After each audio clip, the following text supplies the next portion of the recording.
ഇന്ദ്രിയങ്ങളെ ജയിച്ചിട്ടില്ല. അച്ഛൻ ലോകം മുഴുവൻ ജയിച്ചുകൊണ്ട് കാര്യമില്ല. നമ്മുടെ ഈ കർമ്മേന്ദ്രിയങ്ങളെയാണ് ഉദ്ദേശിച്ചത്. അച്ഛൻ ഈ ഇന്ദ്രിയങ്ങളെ ജയിക്കൂ. സഹിക്കാൻ വയ്യാത്ത ദേഷ്യം വന്നു ഹിരണ്യകശിപുവിന്. മതി, നിർത്ത്. എവിടെ നിന്നെ രക്ഷിക്കുന്ന നിന്റെ നാരായണൻ ഞാനൊന്ന് കാണട്ടെ. ഈ തൂണിനകത്തുണ്ടോ?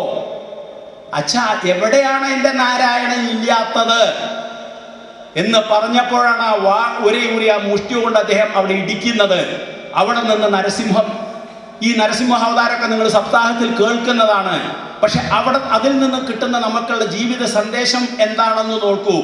അടിയുറച്ച വിശ്വാസം, ഈശ്വരനിൽ അടിയുറച്ച വിശ്വാസം ഉണ്ടെങ്കിൽ ഈശ്വരന് അപ്രാപ്യമായിട്ട് ഈ ലോകത്തിൽ യാതൊന്നുമില്ല.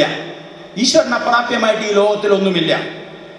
ബ്രഹ്മാവിൽ നിന്നും ഒരുപാട് വരം നേടിയിട്ടുണ്ടായിരുന്നു ഹിരണ്യകശിപു.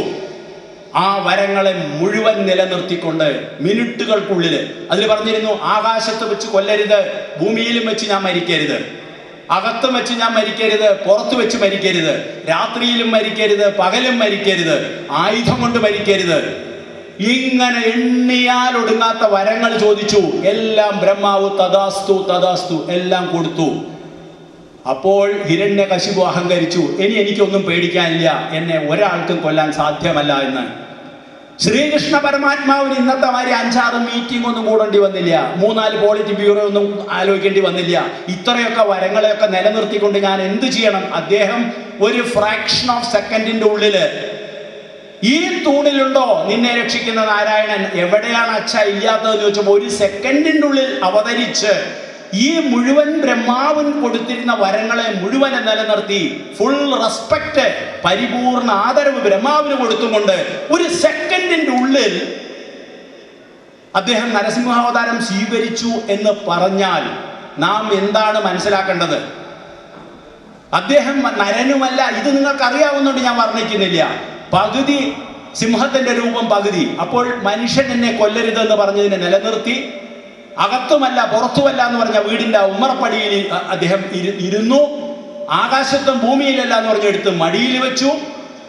അത് കഴിഞ്ഞ് രാത്രിയും പകലും കൊല്ലരുതെന്ന് പറഞ്ഞു ത്രിസന്ധ്യ സമയം തെരഞ്ഞെടുത്തു. അത് കഴിഞ്ഞ് അദ്ദേഹം ആയുധങ്ങൾ കൊണ്ട് ഞാൻ മരിക്കരുതെന്ന് പറഞ്ഞു, കൂർത്ത നഖങ്ങളെ കൊണ്ട് മരിച്ചു. 1 സെക്കൻഡിന്റെ ഉള്ളിൽ ആയിരക്കണക്കിന് കാര്യങ്ങളെ മുഴുവൻ ഇത് ഈശ്വരന് മാത്രമേ സാധിക്കൂ. ഇതിൽ നിന്ന് നാം എടുക്കേണ്ട സന്ദേശം, ഈ ഇരിക്കുന്ന ആളുകളോട് എനിക്ക് പറയാനുള്ളത്, നിങ്ങൾ ഒരു കാലത്തും തളരരുത്. നിങ്ങൾ പരിപൂർണ ശരണാഗതി ഈശ്വരനിൽ പ്രാപിച്ചു കഴിഞ്ഞാൽ അദ്ദേഹത്തിന് അപ്രാപ്യമായിട്ട് ഒന്നുമില്ല. ഇനി എൻ്റെ മകളുടെ കല്യാണമൊക്കെ നടക്കുമോ, അവൾക്ക് വയസ്സ് 48 ആയില്ലേ, എങ്ങനെ ചിന്തിക്കും? ഇനിയിപ്പോ രോഗമൊക്കെ മാറുമോ, ഇതൊക്കെ ദൈവം ഡോക്ടർമാര് കൈ ഒഴിഞ്ഞില്ലേ. നിങ്ങൾ ഈശ്വരന്റെ ഡ്യൂട്ടി ചെയ്യാതിരിക്കൂ. ഇനിയൊന്നും ദൈവം വിചാരിച്ചാൽ നടക്കില്ല കേട്ടോ. എന്തൊരു ഡിക്ലറേഷനാണ് നമ്മുടെ ആൾക്കാരുടെ. ഇതൊന്നും ദൈവം വിചാരിച്ചാലും അവര് നേരെയാവണ പ്രശ്നമില്ല. ഇനി അയാൾ മരിച്ചിട്ടേ വരുള്ളൂ, ഇനി നിങ്ങൾക്ക് ബാക്കി കാര്യങ്ങളൊക്കെ ഏൽപ്പിച്ചോളും. ഇങ്ങനെയൊന്നും നമ്മൾ പറയരുത്. ഇതെല്ലാം നമ്മുടെ ബുദ്ധിക്കും അപ്പുറത്താണ്. കഥകൾ മുഴുവനും പുള്ളിലെ സാരം അതാണ്. ചങ്ങലകൾ തന്നെ അഴിഞ്ഞു, വാതിലുകൾ തന്നെ തുറന്നു, എല്ലാവരും അങ്ങനെ കണ്ണടച്ചു. ഇതാണല്ലോ അദ്ദേഹത്തിന്റെ ജനനം വർണ്ണിക്കണത്. അപ്പൊ നമ്മളെ നിരീശ്വരവാദികളും യുക്തിവാദികളും നമ്മളെ പറ്റിക്കാൻ വേണ്ടി പറയും, ഇതൊക്കെ നടക്കണ കാര്യമാണോ? അദ്ദേഹം എന്താ മജീഷ്യനാണോ, മന്ത്രവാദിയായിരുന്നു, ഇതൊക്കെ നടന്നത്? ഈശ്വരൻ വിചാരിച്ചാൽ നടക്കാത്തതൊന്നുമില്ല. ഈശ്വരനെ ഏത് തുറന്ന സ്ഥലത്ത് വെച്ചും എന്തും പരസ്യമായത് ചെയ്യാം. ഈശ്വരൻ ഇതിനകത്തു കൂടെ നടന്നു പോയാൽ നമ്മൾ ആരും കാണില്ല, നമ്മളെല്ലാവരും കണ്ണടച്ചുകൊണ്ടിരിക്കും. ഈശ്വരൻ ഏത് പരസ്യമായ സ്ഥലത്ത് വെച്ച് എന്തും ചെയ്യാം. ഇതാണ് ഇതിൻ്റെ എല്ലാ തത്വങ്ങൾ. അതുകൊണ്ടാണ് അദ്ദേഹം ആ പരസ്യമായ സ്ഥലത്ത് വെച്ചും കൊണ്ട് എന്താണോ ചെയ്യേണ്ടത് അത് ചെയ്തു. ആ സമയത്ത് ചങ്ങലകൾ അടയലും അഴിയലും എല്ലാം അതുപോലൊക്കെ തന്നെയാണ്. എല്ലാം മുഴുവൻ സാരങ്ങൾ മാത്രമാണ്. ഇതിൽ നിന്ന് എടുക്കേണ്ട ഒരു ജീവിത സന്ദേശം, ഈശ്വരന് അപ്രാപ്യമായി യാതൊന്നും ഇല്ല. നിങ്ങളിലിരിക്കുന്ന ഏതെങ്കിലും സ്ത്രീകൾ വിചാരിക്കുകയാണ്, ഇനിയിപ്പോൾ സോണിയാഗാന്ധി അവിടെ നിന്ന് ഇറങ്ങിയാൽ എനിക്ക് ഇനിയിപ്പോൾ കോൺഗ്രസിന്റെ ചെയർപേഴ്സൺ ആവാൻ പറ്റുമോ?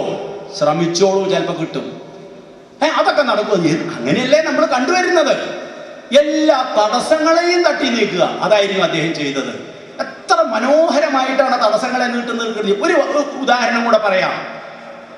പാല് കൊടുത്തുകൊണ്ടിരുന്ന, തൈര് കലക്കിക്കൊണ്ടിരുന്നു, ഉടൻ മടിയിൽ വെച്ച് പാലും കൊടുത്തുകൊണ്ടിരുന്നു എന്ന് പറഞ്ഞു.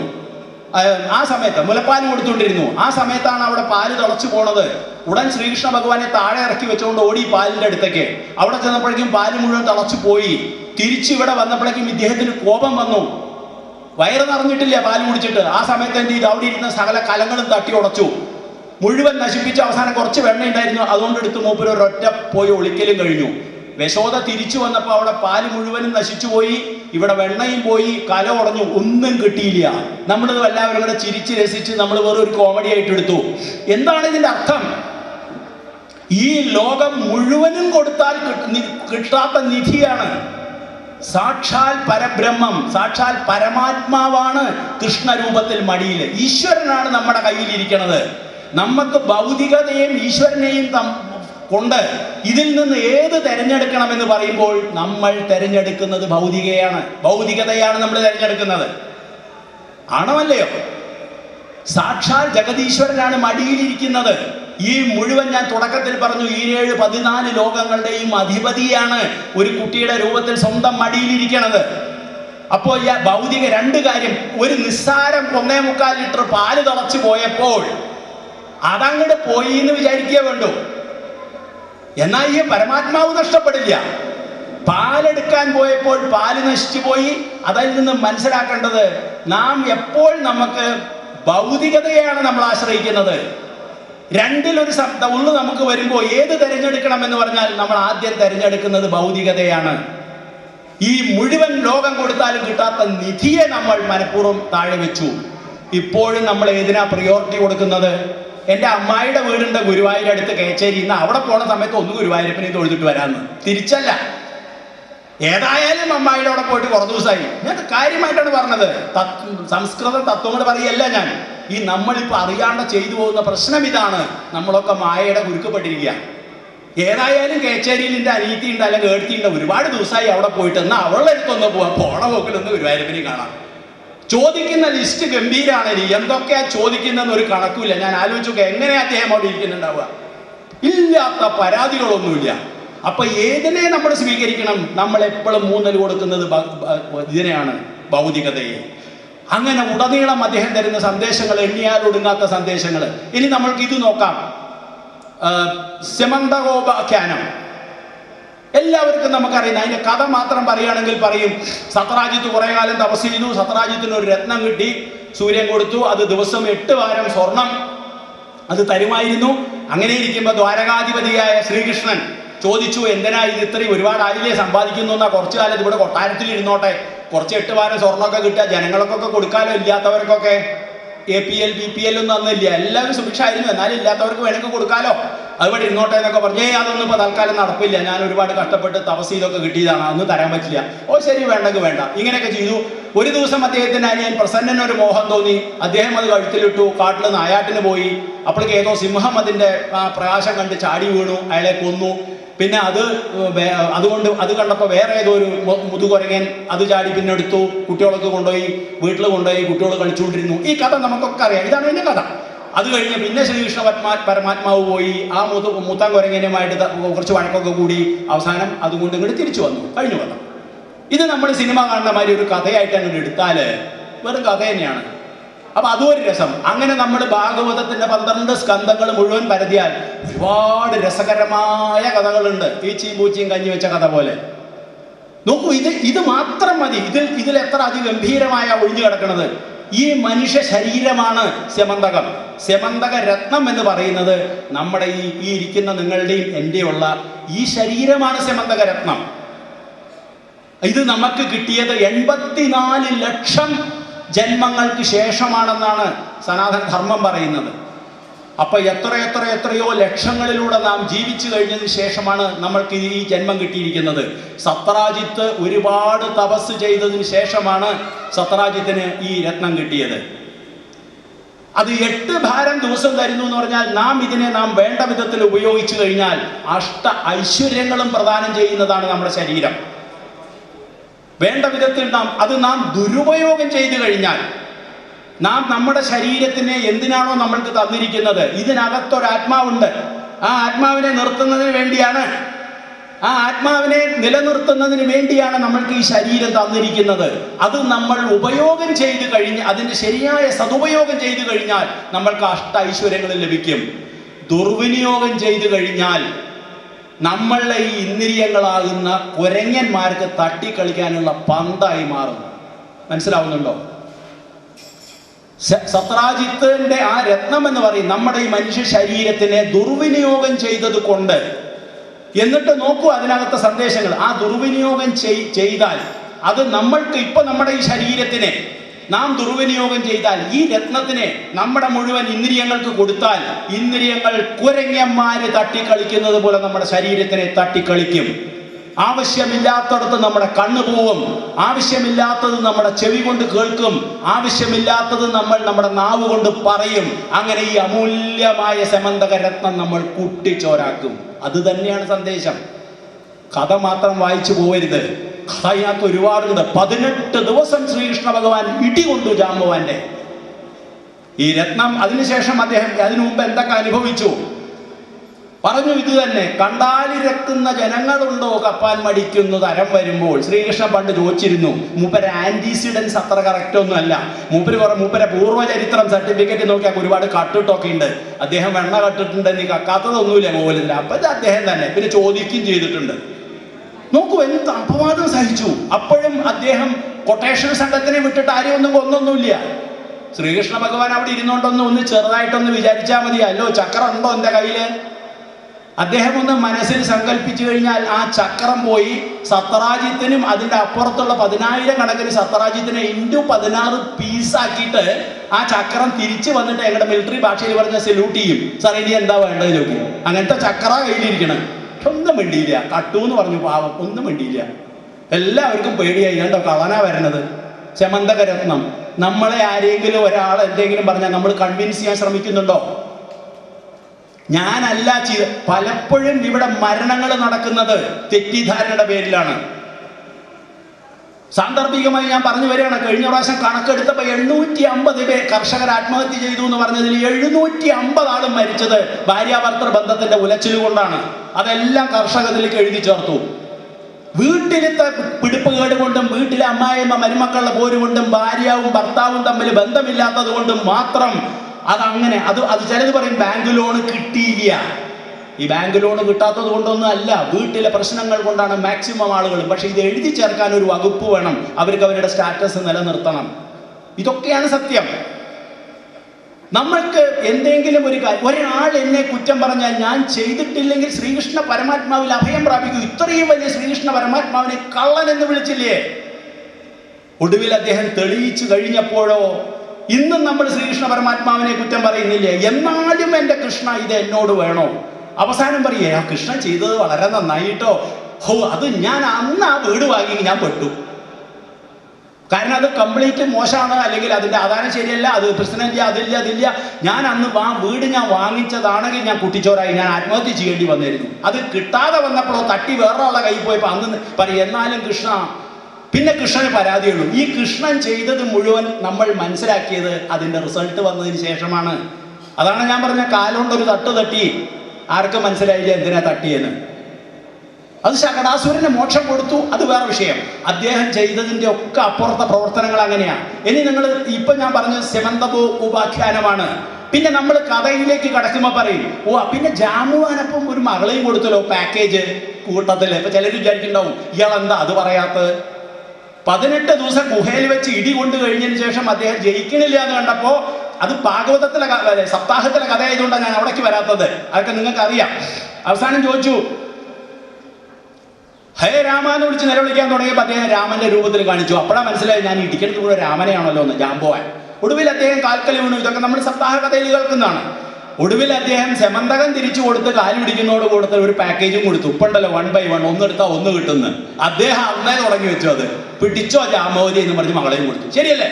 അദ്ദേഹത്തിന്റെ അഷ്ടപട്ടമഹിഷിമാർ 8 പേരിൽ ഒന്ന് ജാമ്പവതിയാണ്. കാളിന്തി, മിത്രാവിന്ദ എന്നൊക്കെ പറയുന്നില്ലേ നമ്മൾ, സത്യഭാമ, ഇങ്ങനെയുള്ള 8 പേരിൽ ഒരാള് ജാമ്പവതിയാണ്. ശരിക്കും വിവാഹം കഴിച്ച ആളാണ് ജാമ്പവതി. ഒരു ജാമ്പവതിയും പാക്കേജിന്റെ കൂടെ. സെമന്തകം മാത്രമായിട്ട് കൊണ്ടുപോകാൻ പറ്റില്ല, വേണമെങ്കിൽ ഇത് രണ്ടും ഒപ്പം കൊണ്ടുപോകണം. ഇതൊക്കെ അതൊക്കെ ഒരു രസം, ഒരു ചമൽക്കാരം. അപ്പൊ നിങ്ങൾ വലിയൊരു സിനിമ കണ്ടു കഴിഞ്ഞ വരുമ്പോൾ അത് എത്ര കഥാപാത്രങ്ങളെ, അതിനകത്ത് വെറും മോഹൻലാലോ അല്ലെങ്കിൽ കാവ്യമാധവൻ രണ്ടാളാണോ സിനിമ മുഴുവൻ അഭിനയിക്കുന്നത്? അസംഖ്യം ആളുകൾ തുടക്കം മുതൽ അവസാനം വരെ. ഇത് ആരെങ്കിലും നിങ്ങൾ ഓർക്കുന്നുണ്ടോ? കൂടി വന്ന ഒരു വില്ലനെ ഓർക്കും. ആരെങ്കിലും കഥ ചോദിച്ചാൽ ഈ രണ്ട് വ്യക്തികളെ ചുറ്റിപ്പറ്റി പറയുന്നത് പോലെ ഇത് മുഴുവനും ചമൽക്കാരങ്ങളാണ്. അതിനുകൂടെ ആരോപണങ്ങൾ അവിടെ നിൽക്കട്ടെ, ആരോപണങ്ങൾക്ക് ഒരു കുറവുമില്ല. എന്തുകൊണ്ട്? നമ്മൾ അറിയാനും അറിയിക്കാനും വേണ്ടി പഠിക്കണമെന്ന് ശ്രീനാരായണ ഗുരുദേവൻ പറഞ്ഞു. ഇപ്പൊ ഈ അദ്ദേഹത്തിന്റെ ജന്മ ഇത് കഴിഞ്ഞിട്ടുള്ളൂ, ജയന്തി ഇപ്പോ 2 ദിവസം മുമ്പ്. അദ്ദേഹം പറഞ്ഞു, നിങ്ങൾ എന്തും ചോദിച്ചോളൂ, കേൾക്കാനും അറിയാനും അറിയിക്കാനും വേണ്ടി. അതല്ലാതെ കണ്ട് വിമർശിക്കാനും വലിയ ആളാവാനും വേണ്ടി യുക്തിവാദികളും അതുപോലെ തന്നെ നിരീശ്വരവാദികളും എവിടെയെങ്കിലും 2 പോയിന്റ് ചകഞ്ഞെടുത്തുകൊണ്ട് ചോദിക്കും, 16,008 ഭാര്യമാരെ കല്യാണം കഴിച്ചോ നിങ്ങളുടെ ഈശ്വരൻ? ചോദിച്ചു നോക്കൂ. അപ്പൊ നമുക്ക് അങ്ങനെയൊക്കെ പറയണ്ട, ഞങ്ങൾക്കൊന്നും അറിഞ്ഞൂടാ, ഞങ്ങളെന്നും വിളിച്ചിട്ടില്ല, ഞങ്ങളൊന്നും പോയിട്ടില്ല, ഞങ്ങളൊന്നും ആ സദ്യയിൽ പങ്കെടുത്തില്ല, ഞങ്ങൾക്കൊന്നും അറിയില്ല. നമ്മൾ മിണ്ടാതിരിക്കുകയാണ്. 16,008 ഭാര്യമാരെ വിവാഹം കഴിച്ചു എന്ന് പറഞ്ഞാൽ നമ്മൾ ഹിന്ദുക്കളായ നമ്മൾ എത്ര സമയം നമ്മൾ വേറെ പലതിനും വേണ്ടി കളയുന്നു. നമ്മൾ പരിപൂർണമായി നമ്മൾക്ക് ഉത്തരം പറയാൻ അറിഞ്ഞിരിക്കണം. സമയം വളരെ കുറവായതുകൊണ്ട് ഞാൻ ഒരുപാട് വിസ്തരിച്ച് പറയാൻ എനിക്ക് സമയക്കുറവുണ്ട്. അതുകൊണ്ട് 1-2 പോയിന്റും കൂടെ ഞാൻ പറയാം. നമുക്കത് മനസ്സിലാവാത്ത ചില സംശയങ്ങൾ വരാവുന്ന 1-2 പോയിന്റുകളും കൂടെ ഞാൻ അതിനും കൂടെ ഒന്ന് എനിക്കറിയാവുന്ന രീതിയിൽ നിങ്ങളുമായി ഞാൻ ഒന്ന് ചർച്ച ചെയ്തതിന് ശേഷം ഞാൻ ഉപസംഹരിക്കാം. അത് നമ്മൾ ഇതുപോലെ രാസക്രീഡ, ഏറ്റവും വലിയ ശ്രീകൃഷ്ണ ഭഗവാൻ അപമാനം വരുത്തിയൊരു സംഭവമാണ് രാസക്രീഡ. അദ്ദേഹം ഈ കാളിന്തി നദീ തീരത്ത് ഒരു രാത്രി സമയത്ത് ഒരുപാട് അസംഖ്യം സ്ത്രീകളുമായിട്ട് അദ്ദേഹം ഒരുപാട് സല്ലപിച്ചു അത്രയും. എന്തായാലും അതത്ര അങ്ങോട്ട് ശരിയായില്ല, ആണോ? ഒന്ന് നോക്കൂ, ശ്രീകൃഷ്ണ പരമാത്മാവിന്, ശരി, ശ്രീകൃഷ്ണൻ പച്ച മനുഷ്യനായ ഒരു മനുഷ്യക്കുട്ടി, 11 വയസ്സ് പ്രായമാണ്. ഒന്നുകിൽ 11 വയസ്സുമായ ഒരു ആൺകുട്ടിയെ നിങ്ങൾ സങ്കല്പിക്കൂ, അല്ലെങ്കിൽ നാമരൂപങ്ങൾക്ക് അതീതമായ ലിംഗഭേദങ്ങൾക്ക് അപ്പുറത്ത് ആണും പുരുഷനെന്നോ സ്ത്രീയെന്നോ ഭേദമില്ല, നിറവ്യത്യാസമില്ലാത്ത, ആകൃതിയില്ലാത്ത, ഗുണഭേദങ്ങൾക്ക് അപ്പുറത്ത് നിൽക്കുന്ന ആ സാക്ഷാൽ ചൈതന്യമായിട്ടെടുക്കൂ, അല്ലെങ്കിൽ 11 വയസ്സായ ആൺകുട്ടിയായിട്ടെടുക്കൂ. ഇവർ ഈ 12-13 വയസ്സായ പെൺകുട്ടി മുതൽ 70 വയസ്സായ മുഴുവൻ സ്ത്രീകളെ ഒരേ സമയം രമിപ്പിച്ചു, ഇവരുടെ കൂടെ അഴിഞ്ഞാടി ഡാൻസ് കളിച്ചു എന്ന് പറഞ്ഞാൽ ഇതിൽ പരം വിട്ടിത്തരം എന്താ വേണ്ടത്? ഇതിൽ പരം മൂഢത്വം എന്താണ് വേണ്ടത്?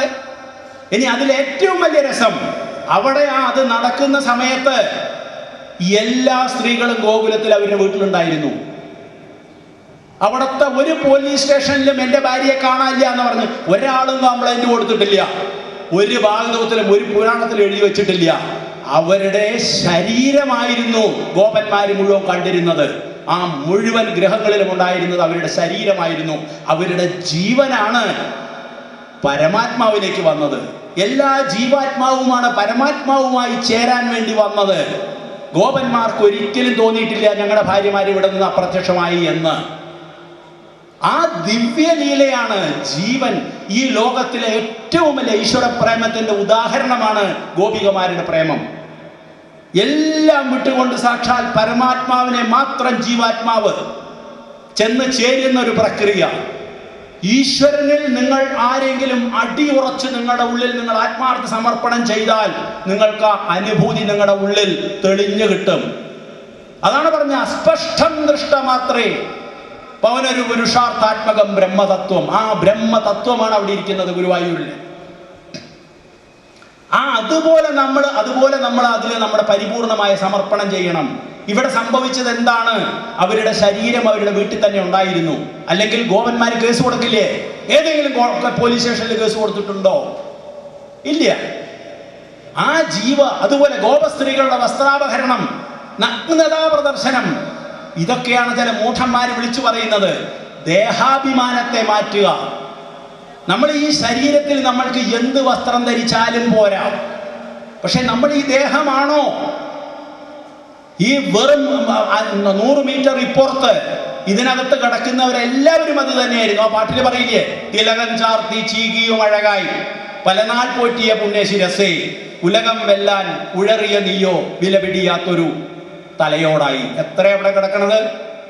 അമ്പലത്തിൽ പോവാൻ വിളിച്ചു കഴിഞ്ഞാൽ പോണമെന്നൊക്കെ ഉണ്ടായിരുന്നു കേട്ടോ, ലേശം ഒഴിവില്ല. മോളിന്ന് ഒരൊറ്റ വിളി ഇങ്ങോട്ട് വന്നു കഴിഞ്ഞാൽ പിന്നെ അങ്ങനെ ഒഴിവില്ലാത്തവരെന്നെ അതിൻ്റെ ഉള്ളിൽ കിടക്കണത് മുഴുവനും. ഞാൻ ഇവിടെ ഇരുന്ന് പറയുന്നോണ്ട് എന്തിനാണെന്ന് വെച്ചാൽ, നമ്മുടെ ഈ ചൈതന്യം നിലനിർത്തുന്നത്, നമ്മൾ ആരാണെന്ന് നമുക്ക് പറഞ്ഞു തരുന്നത്, നമ്മുടെ മുഴുവൻ ഈ ഇന്ദ്രിയങ്ങൾ പ്രവർത്തിക്കുന്ന ചൈതന്യം ഉള്ളിലിരിക്കുന്നുണ്ട്. ആ ചൈതന്യത്തിനെ നമ്മൾ നോക്കുന്നില്ല. നമ്മൾ ബാഹ്യമായ എല്ലാറ്റിനെയും നമ്മൾ നമ്മുടെ സമയം കളയും. ആ ചൈതന്യത്തിനെ നമ്മൾ നോക്കുന്നില്ല. ആ ഒരു ചൈതന്യത്തിനെ മാത്രം നോക്കിക്കഴിഞ്ഞാൽ ലോകത്ത് വേറെ യാതൊന്നും നോക്കേണ്ട ആവശ്യവുമില്ല. ഈ കഥകളാണ് അസംഖ്യം. ഈ ഇരിപ്പിൽ ഞാൻ ഇരുന്നുകൊണ്ട് വൈകുന്നേരം 8 മണി വരെ പറഞ്ഞാലും തീരാത്ത സന്ദേശങ്ങളാണ് അതിനകത്ത് കിടക്കുന്നത്. ഞാൻ അവിടെ നിന്ന് ഇവിടുന്ന് കുറച്ച് സന്ദേശങ്ങളോട് പറയാണ്. ഇനി നിങ്ങൾ കുചേലോപാഖ്യാനം എടുത്തോളൂ. ആ കുചേലൻ അവിടെ വന്നപ്പോൾ അതിനകത്ത് പറയാൻ ആയിരക്കണക്കിന് പോയിന്റ്സ് അതിൽ നിന്ന് നമുക്ക് കിട്ടും. നമ്മളെന്താ പറഞ്ഞു വെച്ചാൽ, കുചേലൻ എവിടുന്നോ കുറെ നെല്ലും അല്ലും കൂടെ കുത്തി പിഴിഞ്ഞ് കുറച്ചുകൊണ്ട് അവല് കൊണ്ടെടുത്തു. അവൽ ഒരു പിടി വാരി തിന്നു. രണ്ടാമത്തെ പിടി ആയപ്പോഴേക്കും രുക്മിണി പോയി കൈ പിടിച്ചു. ഇനിയിപ്പോൾ ഞാൻ ദാസിയായി പോകേണ്ടി വരും, ജീവിതത്തിന്റെ മുഴുവൻ പകുതി അങ്ങോട്ട് പോകും ഇങ്ങോട്ട് പോകും എന്നൊക്കെ പറഞ്ഞ് നമ്മൾ കഥ കേട്ടു. എങ്ങനെയൊക്കെ ആയി. നമുക്കിപ്പോൾ അവലും കൊണ്ട് പോകാനും നിവൃത്തിയില്ല. ദ്വാരകയാണെങ്കിൽ പകുതി വെള്ളത്തിൽ മുങ്ങിപ്പോയി. എന്തോ കുറച്ച് പേരിന് ഇപ്പോൾ അവിടെ ഉണ്ട് ഗുജറാത്തിൽ. ഇതൊന്നും നടക്കണ കാര്യമില്ല. അപ്പം എന്താ ചെയ്യണത്? അപ്പോൾ കുചേലന്റെ സമയത്ത് ജനിച്ചാൽ മതിയായിരുന്നു എന്നൊക്കെ വിചാരിച്ചിരിക്കേണ്ടത് നമ്മൾ. ഒന്നാമത്തെ കാര്യം നോക്കൂ, അദ്ദേഹം എവിടുന്ന 7ാം മാളികയുടെ മുകളിൽ നിന്ന് ഓടി താഴത്തേക്ക് വന്നു. ലിഫ്റ്റ് ഒന്നും ഉണ്ടാകാനുള്ള സാധ്യത ഇല്ല അന്ന്, ഭാഗവത്തിൽ എവിടെ എഴുതിയിട്ടില്ല. ഓടി താഴത്തേക്ക് വന്നു എന്ന്. ആരായിരുന്നു അദ്ദേഹം? എന്നിട്ട് മാറത്തെ വിയർപ്പ് വെള്ളം കൊണ്ടു നാറുന്ന സതീർത്ഥ്യനെ മാറത്തുണ്മയോട് ചേർത്ത് ഗാഠം ഉണർന്നു. അദ്ദേഹം കെട്ടിപ്പിടിച്ചു. നമ്മൾ എത്ര പേരുണ്ട് നമ്മുടെ ഒപ്പം ജീവിച്ച ആളുകൾ, നമ്മളൊരു വലിയ ഉന്നത പദവിയിൽ എത്തുമ്പോൾ താഴെ കണ്ട ഹലോ നമ്മൾ അറിയുന്ന എവിടെയോ കണ്ടിട്ടുണ്ട്, അല്ലെങ്കിൽ തൽക്കാലം നമ്മളിപ്പോൾ ഇങ്ങോട്ട് വരണ്ടാന്ന് പറയും. MLA ആയാലും മന്ത്രി ആയാലും ഏത് ലെവലിലെത്തിയാലും ഒപ്പം ഒരുമിച്ചിരുന്നിട്ട് ബീഡി വലിച്ചിട്ടുള്ള ആൾക്കാരെ ഓർക്കുന്നവർ എത്ര പേരുണ്ട്? അദ്ദേഹം ഓടി താഴത്തേക്ക് വന്നു. ഒരു മെസ്സേജ്. അത് കഴിഞ്ഞ് അദ്ദേഹത്തിന് തുല്യമായ രീതിയിൽ അവിടെ സത്കരിച്ചു. അത് മുഴുവൻ വിസ്തരിച്ച് നിങ്ങൾക്ക് അറിയുന്ന കാര്യങ്ങളാണ്.